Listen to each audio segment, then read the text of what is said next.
I was honestly blown away by Laura Ingraham's recent complete 180, okay? Which is weirdly not being covered by the media. She is warning every American about the need to resist tyrannical presidents in whatever way possible. And she identifies a lot of ways that it's possible, okay? Not only possible, it's necessary. And well, look, obviously, I think it's clear if you watch the show, I don't normally agree with Laura Ingraham. I have to respect her doing this and doing it in I think, a very well articulated way. So she posted this on her blog. I want to read what she had to say about this. She said, going forward, there should be no question of giving the tyrant any more power, such as the power to negotiate binding new trade agreements, obviously a topic that's talked about every day, that could affect an array of US laws and regulations. And every spending measure should be carefully scrutinized to ensure that Congress is not giving the tyrant more power that he can abuse to the long-term detriment of this country.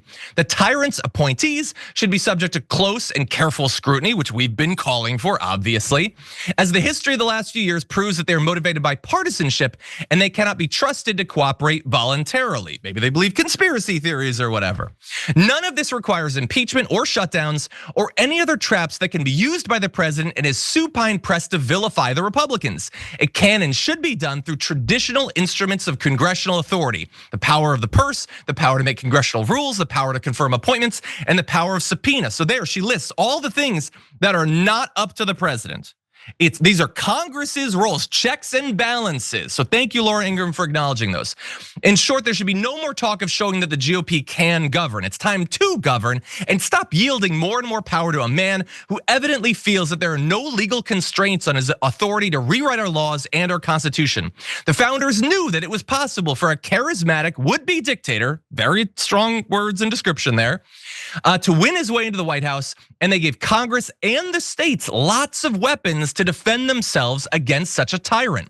There's no point now in bemoaning the fact that our president wants to be a tyrant. He is what he is. The issue now is whether congressional Republicans will knuckle under to the president or whether they will act to protect our freedoms, our sovereignty, and our system of government. For decades, Republicans have been telling us that they care about freedom. Now it's time for them to prove it.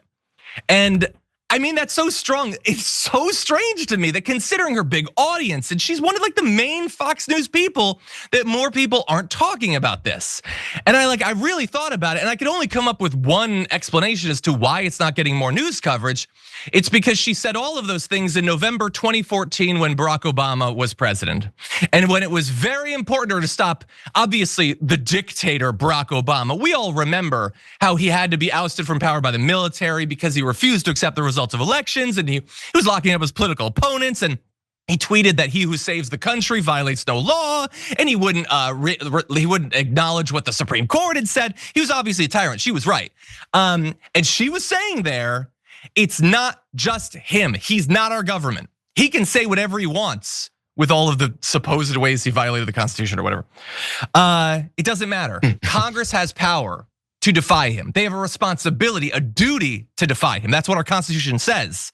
Our states have power to defy him. That was Laura Ingraham reminding all of us. Now, she was insane back then to think that Barack Obama was a dictator, but she was right that we have a system of checks and balances. I would love for her to read some of her writing from 11 years ago. I think maybe it would be an awakening for her to see it. But anyway, JR, what do you think? Again, John, compelling points. It all makes sense. And it's the very similar argument that we can use since forever. Flip the roles and see if that's said by someone that they disagree with and find out how much they're gonna pull their hair out. As a matter of fact, this violent rhetoric went along with it. It still goes along with it. It went along with it when Joe Biden was in office, milling around, taking small steps, not doing anything. It was still there. He's this tyrant. He's taking over. He's usurping our rights. He's trying to be a dictator, ruler of the country.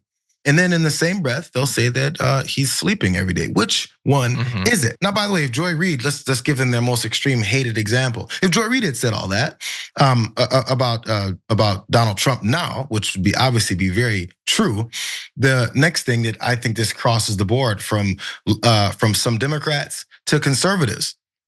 They would say, you can't keep calling people names. If you keep calling people names, you won't win any more elections. You can't call people names because people don't respond well to that.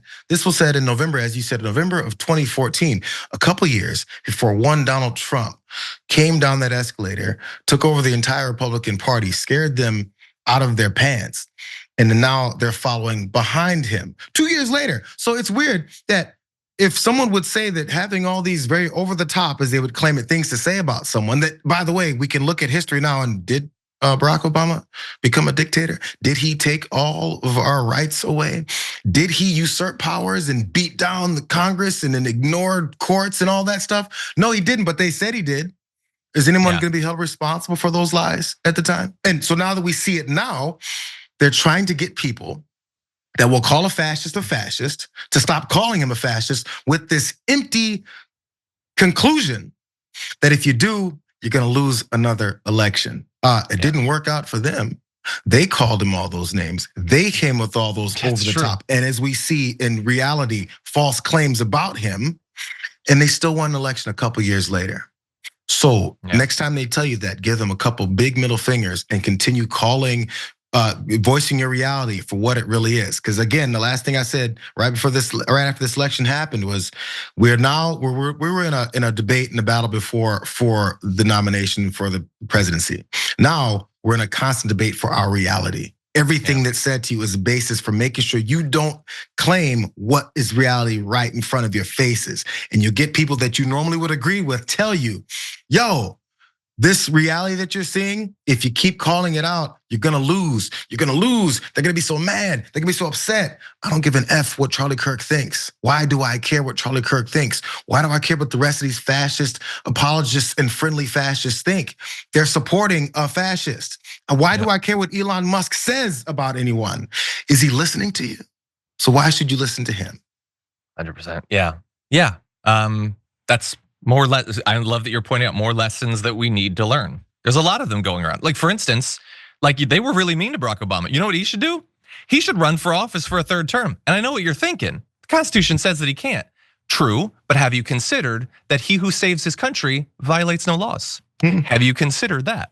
I'm learning lessons left and right. Anyway, and a lot of people have been pointing out that what ended up happening with Napoleon was that he was exiled to an island. I think it's a great solution potentially for Trump. Didn't Epstein have an island that Trump was a fan of? Maybe he could go back, you know? I wanted to be on familiar ground.